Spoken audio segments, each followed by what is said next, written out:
هو الدين لا جيد ولا سيء.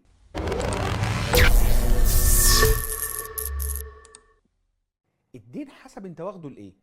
مثلا انا واخد دين عشان اشتري عقار، فالعقار ده قيمته بتزيد مع الوقت، فطول ما قيمته بتزيد مع الوقت طول ما انا بكسب، اذا ده دين جيد. لكن لو انا واخد الدين ده عشان اسافر بيه، اتفسح بيه، اشتري موبايل بيه، ده دين سيء.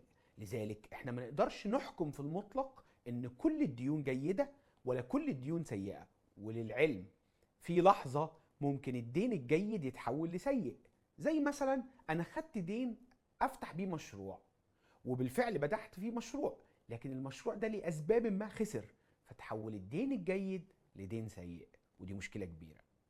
ننتظركم في برنامجنا برنامج الرشد المالي على منصة رشيد.